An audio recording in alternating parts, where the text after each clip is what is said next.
When you're driving north on the Maine Turnpike from Kittery to Augusta, there are 9 big yellow signs warning you to watch out for moose.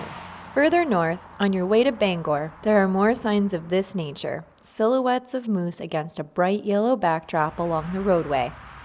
I would be lying if I said I wasn't excited driving past that first moose and roadway sign when I moved to Maine in 2018. I had this expectation I would be seeing them grazing in my backyard, wading in my neighbor's swimming pool, and delivering my mail. Seeing this sign lets you know you've made it to Maine. To a wild place with untamable stretches of forest land and rushing rivers of clean water. It's a place with so many iconic features, it's hard to decide which to elaborate on. Beaches on the coast, blueberries on the mountaintops, chickadees and hermit thrush in a sylvan wood, a sense of community and local craftsmanship most of America has forgotten. This is Maine, home to the mighty moose. Moose are undoubtedly part of Maine's identity. Although not all that common in the southern edge of the state where I live, they are not doing cannonballs in my neighbor's swimming pool. But in more northern parts of Maine, their core range, wild moose are a big draw for tourists and hikers looking to wildlife watch and for hunters who are drawn for a coveted moose tag. Moose can be found grazing in swamplands, browsing on saplings sprouting in a recent clear cut, swimming in lakes, and seeking the cool shelter of our state's enchanting forests. Moose are as synonymous with Maine as lighthouses and lobsters.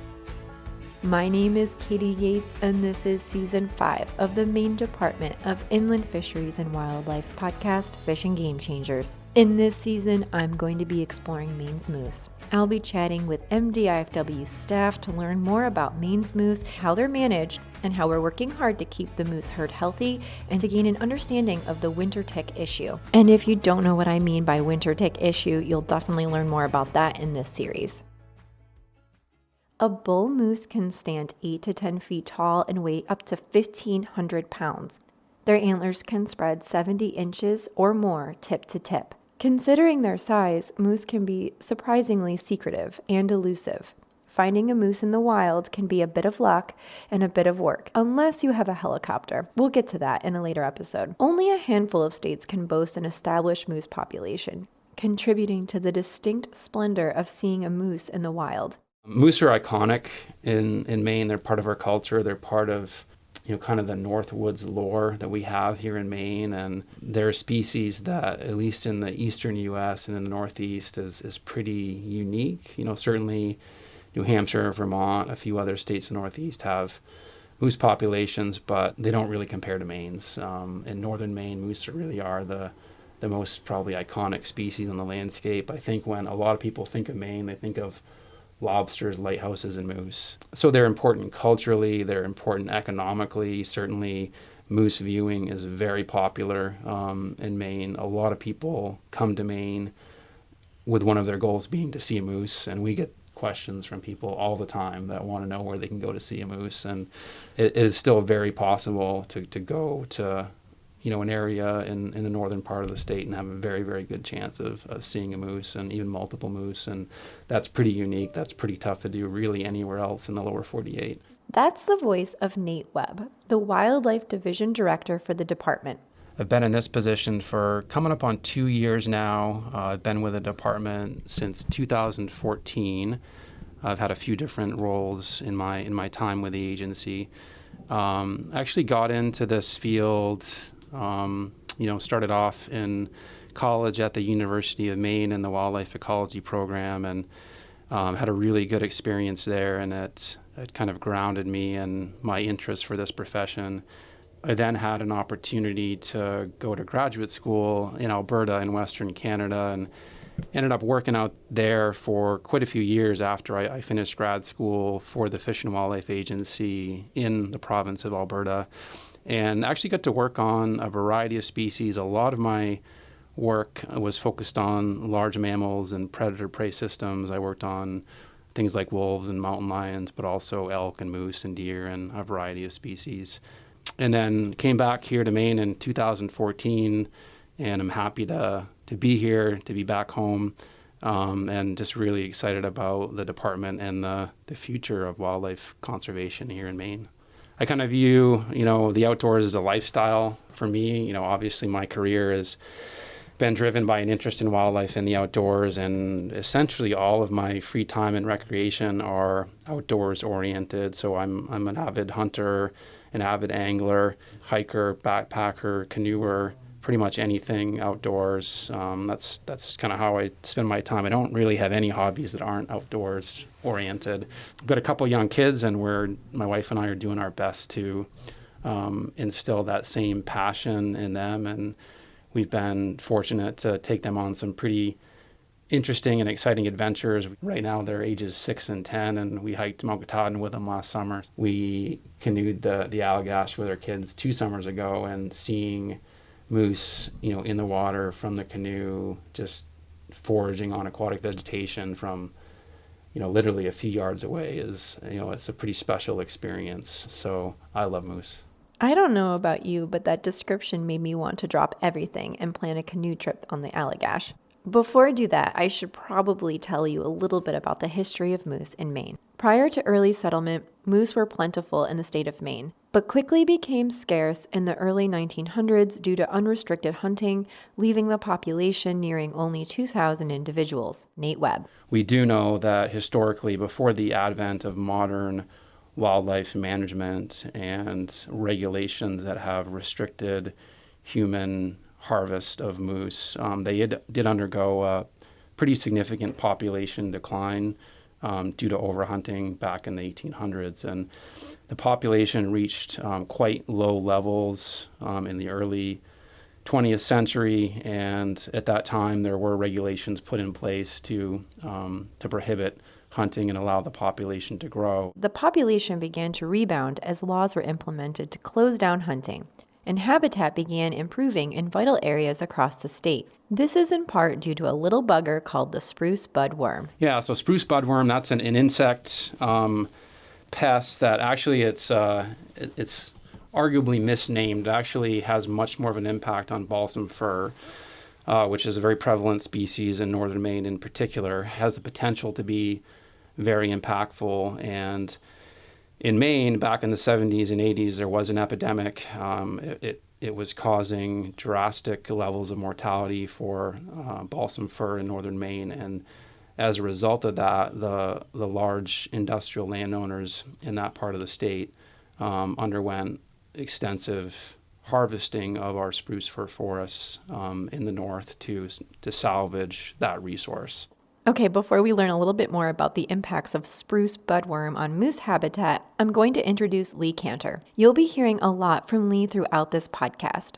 You'll be getting a sense of his sarcastic sense of humor sprinkled with the occasional dad joke, and you'll also learn about the impressive amount of time, energy, and brain power he has dedicated to moose, 24 hours a day, 7 days a week. There is no one more knowledgeable or enthusiastic about moose in Maine. Yeah, we'll just start out by saying your name, your title, and then a little bit about your background. How far back do you want to go? Start with boyhood. That far back? Really, no. Yeah, my name is Lee Kantar, and I am the state's moose biologist. So how you ended up here with IFNW? Well, it's a little bit of a twisted tale, but unfortunately, even though I spent a childhood out in the woods doing lots of fun stuff and being outdoors all the time, I actually went to school in the big city, which did not have a wildlife program. So I wound up going to school, getting a 4-year degree. Then I worked another 5 years and wound up going to grad school out in New Mexico. I did a project on elk, and I did that on the border of New Mexico and Colorado. So I was actually at high elevation. It was a partially forested landscape, but dealing with some real thorny issues with elk and people. But I also worked for the New Mexico Cooperative Fish and Wildlife Research Unit.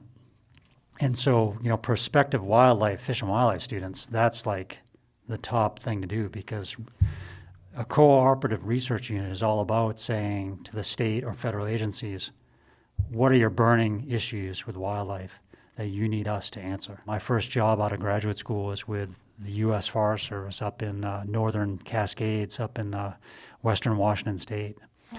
And at that point, I had met my wife, who was working for U.S. Fish and Wildlife Service. So it was kind of a 2-for-1, where we go.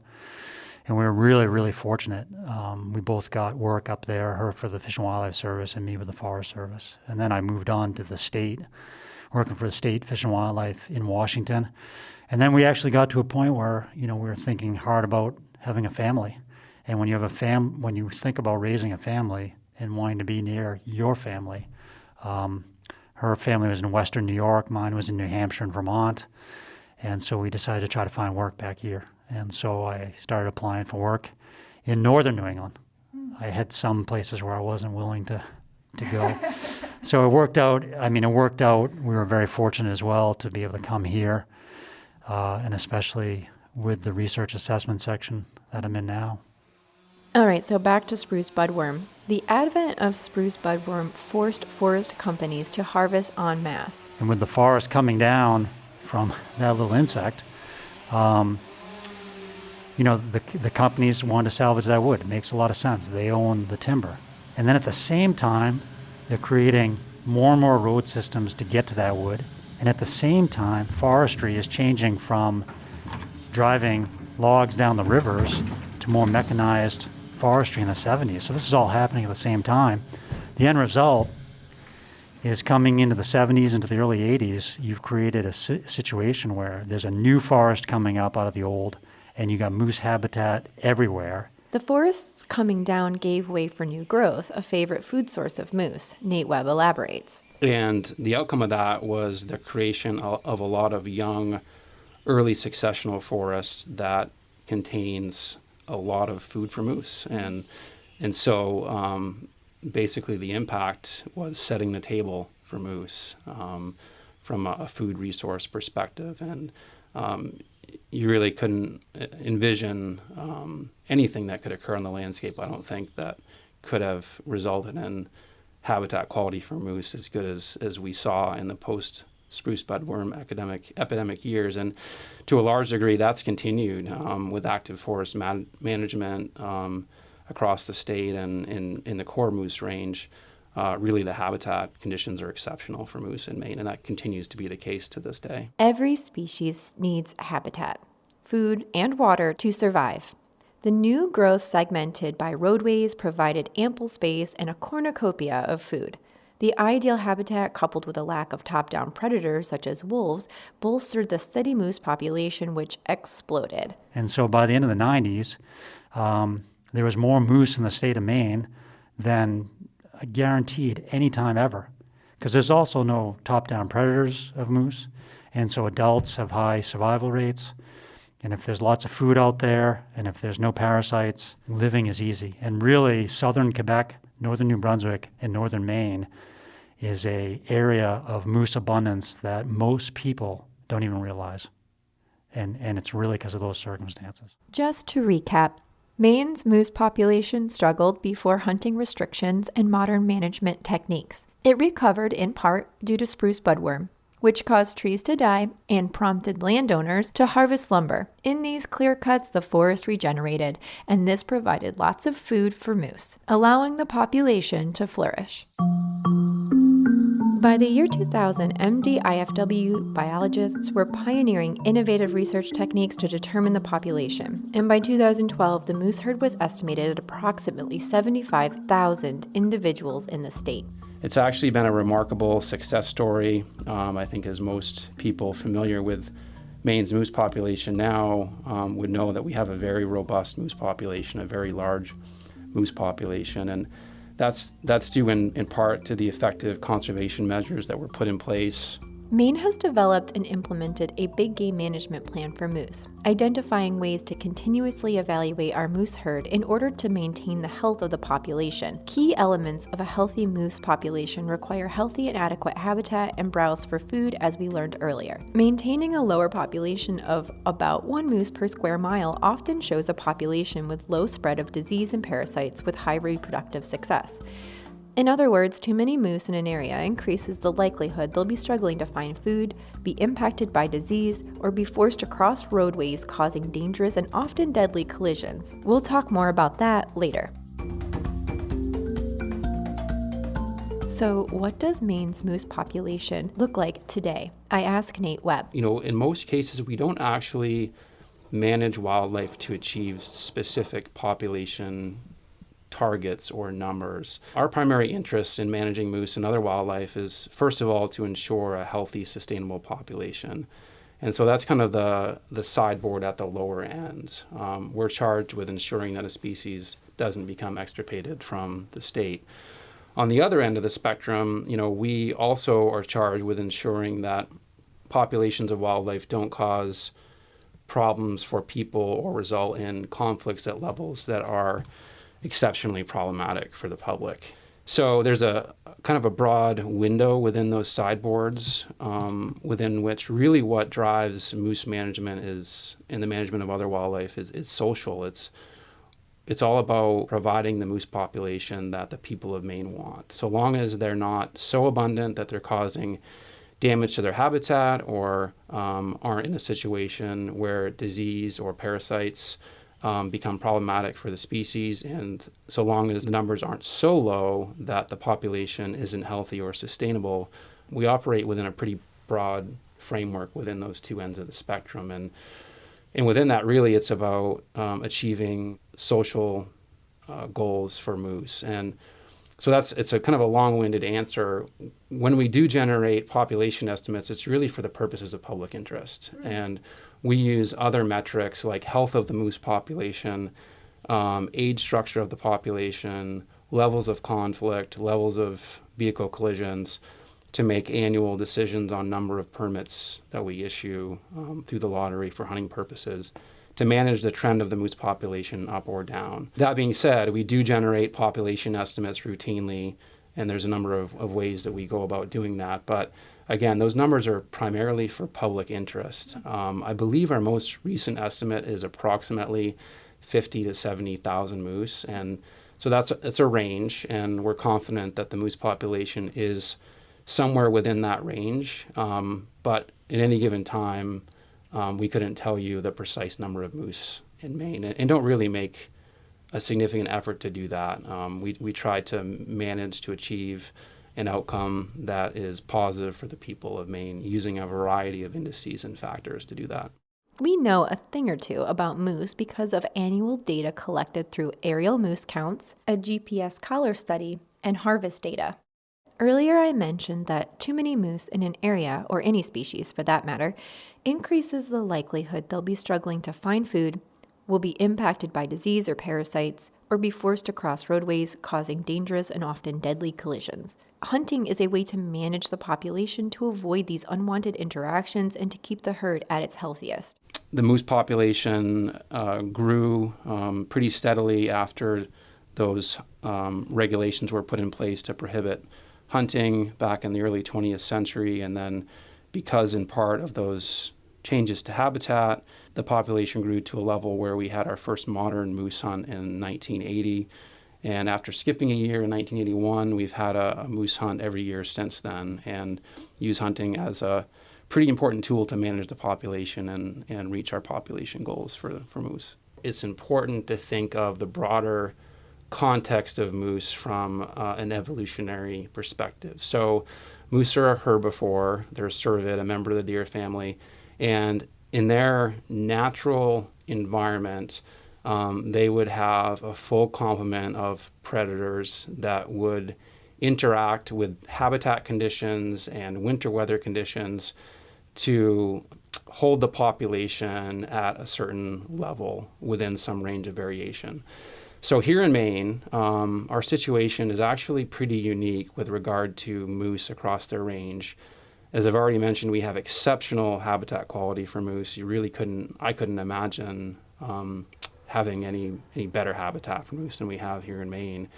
But we don't have the full complement of predators here that would naturally occur in moose range. And because of that, it's even more important for us to use hunting to manage the moose population at a level that's healthy for the habitat and for moose themselves. And for example, we are, and I'm sure we'll talk more about this, we are seeing some indicators that the moose population in some parts of the state are high enough right now that the impact of parasites, winter tick in particular, is having a detrimental effect on the health of moose. And we use hunting routinely in our wildlife management programs for other species to deal with issues like that and prevent those sorts of events from being problematic for the species that we're managing. An iconic Maine moose hunt is a coveted and even existential experience for those hunters lucky enough to be drawn. But there's a lot of science gleaned from the harvested moose, and the moose hunts are closely monitored and controlled. There's a huge amount of interest in moose hunting in Maine, far more interest annually than we can provide permits for. And in a typical year, the past few years, we've issued in the range of 2,500 to 4,000 moose permits. We often have 60,000 or more people interested in those permits that we have available. So we use a lottery to issue those permits in a fair way.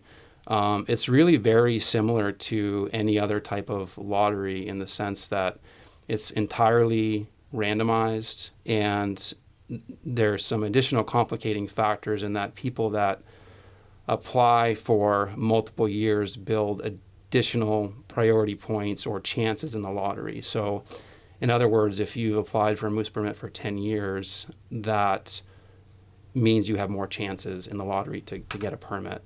So that's an important factor, and something that we often get questions about is, this person I know has gotten 3 permits, I haven't gotten any, and how can that be? It's not fair. The lottery must be messed up in some way. And really what's happening there is that the lottery is random, and in theory somebody could get a moose permit many, many times while another individual doesn't get one, simply due to chance and the fact that it's random. There are some parameters built in that prevent that from happening, and to add some additional levels of fairness in the lottery. So for example, a person that successfully draws a moose permit then has to sit out from applying for 3 years. And I've already mentioned the priority system, which gives people that haven't received a permit more chances in the lottery. Some of the other aspects of the lottery, there's multiple moose seasons. We have bull permits, we have cow permits. There's actually 4 different hunt periods in our regular moose hunt. And hunters have the ability to choose which of those options they would like to be considered for when they're applying. And so there'll be some hunters that really are only interested in a bull permit in a particular wildlife management district, for example. And it might be helpful to add here, Maine is divided into 29 wildlife management districts, or WMDs. This helps biologists collect and evaluate data and fine-tune management recommendations. Wildlife management districts are delineated geographical sections of the state that have similarities in biological and geophysical characteristics. Factors such as geographical location, soils, predominant forest types, seasonal temperature variations, precipitation, including annual snowfall, land use, and human population and development are variables that ultimately influence habitat and the abundance and diversity of wildlife. You might be familiar with this map already, but if not, you can see it on our website. The core range of moose referenced several times in this episode is WMDs numbered 1 through 11 and 19. What that means is that if their name is drawn and the permits for that particular district have already been issued, they're not going to get a permit that year. Whereas that another person that has expressed broader interest in accepting any permit that's available would have a much better chance of actually receiving a permit. So there's a lot to the lottery, and we definitely get a lot of feedback from the public about the lottery, particularly from those that don't get one. Those that get one are usually pretty happy. And how successful are the hunters that get a moose permit? What's the success rate of those hunters? So on average, and this is sort of a ballpark figure, it does vary substantially from year to year based on weather conditions, and it does vary from week to week within a particular fall, given the type of permit a person has and the district that they're hunting in. But kind of a general ballpark average for moose hunter success rate statewide is about 75%. It can go as high as about 80%, and sometimes is in the low 70s. And that's actually an exceptionally high success rate for a big game hunt. That's far higher than the success rates we see for deer or for bear.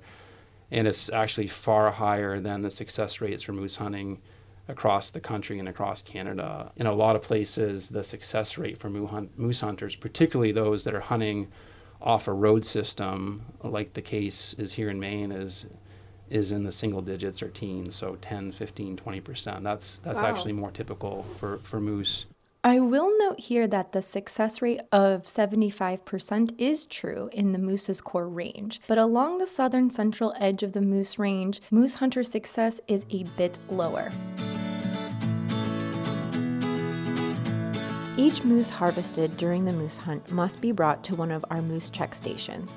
I worked a moose check station this past fall in preparation for this podcast to get a better understanding of what exactly happens at one. Successful hunters, usually with friends and family and registered Maine guides in tow, arrive in a steady stream with their moose. MDIFW staff collect important information about the hunt and the moose. Without hunting, it would be extremely difficult for biologists to get the critical biological samples they need to better understand the moose population. It's important that you understand that collecting and analyzing biological data from moose is the byproduct of the moose hunt. It is not why we have a moose hunt. We collect harvest data because we can and it's helpful. We have a moose hunt in Maine because it is a sustainable management technique that provides healthy protein and a traditional recreation experience. Lee Kantar explains. Well, everything moose, of course, is of interest to me. But, moose check stations or check stations for big game in general do not happen in every state. There's many states, especially based on the number of animals that are harvested, where you essentially call in or mail in that you harvested an animal. In the state of Maine, relatively speaking, we don't harvest a huge number of big game animals. We only have 4 big game species: bear, deer, turkey, and my favorite, moose. So, we require by law for somebody who harvests a big game animal to physically take their animal to a registration station and by law get a plastic seal put into that animal that says, yes, you can now legally possess that animal. Now, the thing about check stations for moose is that if the state has an opportunity to look at the moose and collect information on that moose, that's our chance, right? And so moose check stations, it's become a fan favorite, obviously, to weigh the moose, but not required. Everybody wants to know how much their moose weighs, especially if they shoot a bull moose. But we encourage people to quarter in the field. Sure, we sure do, especially now more than ever. And there's always been the camaraderie and excitement about people hanging out at check stations and seeing moose come in. But we'll weigh a moose. If it's a bull, we measure the spread of their antlers. We'll count the number of points. We'll write down whether it's a palmate, a palmed antler versus a cervicorn antler, which looks like a deer, which is interesting. It doesn't change anything with management, but it's interesting. We typically pull a canine tooth, which is different than other states who pull an incisor. The canine tooth is brought back to this shop right here, and one of the guys who works with me is downstairs right now cutting moose teeth, so that we cut them into little slivers so that they can be read under a microscope and know the specific age of that animal, which is a huge amount of information that we can get. So yes, the hunter who shoots a bull can go online and find out the exact age of that animal. Was it 4? Was it 5? Was it 8? Was it 9? Was it 14? But for me as a biologist, I can look at the age distribution of a bull, the age distribution of a female, and it tells me a lot about what that population of bulls or that population of cows look like. Are there a lot of young animals? Are there a lot of old animals? Is it a spread of animals that looks about right? And so there's a lot of data that we can pull from that. And every year, we probably age it's plus 95% of the moose that are harvested. Now that's impressive. Even though we harvest 2,000, 2,500 moose a year, that's a lot of teeth to process, a lot of information, and it's really a nice benefit for moose hunters because, some people really want to know. Even if I said, do you care whether your moose is 5 or 6? They want to know what it is. And of course, for cow moose, we have a cow season. If we're able to, we'll collect ovaries, which tells us about reproduction. It's probably the most important thing that I could know about moose, which is reproduction. And the next best thing to being right there when the cow is giving birth to a calf would be to look at the ovaries and so-called read the ovaries to tell what productivity, what calving would look like the following spring. Harvesting the moose is not the only way to collect significant biological information which indicates the health of the herd. Earlier I mentioned aerial surveys, a GPS collar study, and we'll get into those later in the series. But, as Nate Webb points out, a moose is not likely to offer up its teeth and ovaries. It's hard to age a moose without the tooth. Moose don't willingly give up their teeth, so it's a lot easier when the moose has been harvested as opposed to one that's alive. And the same goes for the ovaries. Most moose would be reluctant to voluntarily give us their ovaries. So, really that data needs to come from harvested moose. There's no other way to get it. You may have heard this before, but hunters are conservationists. Here's why. Prior to any harvest, the purchase of a license and proper gear commences the contribution to our state's wildlife. The Pittman-Robertson Act, or PR Act, funded through an excise tax on firearms, ammunition, archery equipment, and handguns, provides approximately 75% of funding for the selection, restoration, and improvement of wildlife habitat management and research. PR funds benefit game and non-game species in our state. Hunters contribute critical biological data and license dollars to the work MDIFW does. Collecting data from harvested game is just one of the ways Lee Kantar studies moose. They also go up in helicopters to count moose and collar moose to track them. We'll get more into that later. We do collect a lot of other information on moose from live moose that's not associated with the hunt, and our aerial surveys that we do in conjunction with the Maine Forest Service are one of the primary data sources that we use to drive moose management, in addition to the harvest data. There's no denying that moose are less visible than they were, say, 20 years ago. And, certainly the fact that we've now had 40 years of moose hunting has caused moose to be a little bit less willing to hang out near the road than they were, 20, 30, 40 years ago. So that pressure that hunting causes has instilled a greater level of awareness in our moose population on average that humans aren't necessarily always to be trusted, so to speak. So that's part of it. Moose are just a little bit more wary. The habitat has also changed significantly in the past 20 or 30 years. Although we still have very active forest management, we're not seeing the large clear cuts that we saw in the spruce budworm era. And that means it's just there's less opportunity to see moose that might be more than a few yards off the road. There's not as many of these big clear cuts where you can see 1, 2, 3, 4, 500 yards off the road and see moose at that distance.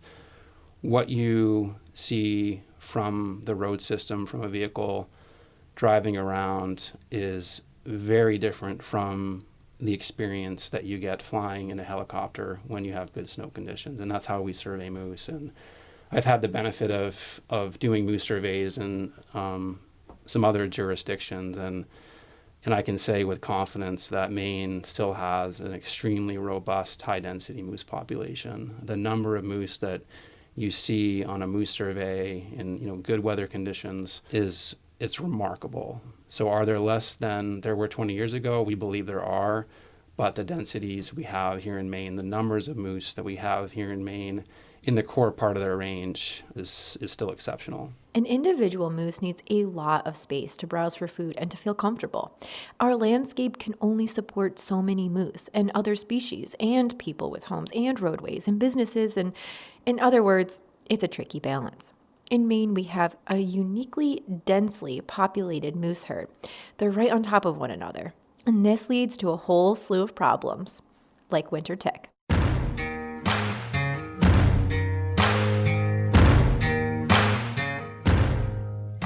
In next week's episode, you'll hear more from Lee as he goes up in a helicopter to better understand the health of the herd and to get up close and personal with winter tick. If you want to learn more about Maine's moose, winter tick, and this season of Fish and Game Changers, visit mefishwildlife.com/changers. If you want to stay up to date on current episodes, hit subscribe on your favorite listening app. If that happens to be the Apple Podcast app, give us a rating and let us know what you think.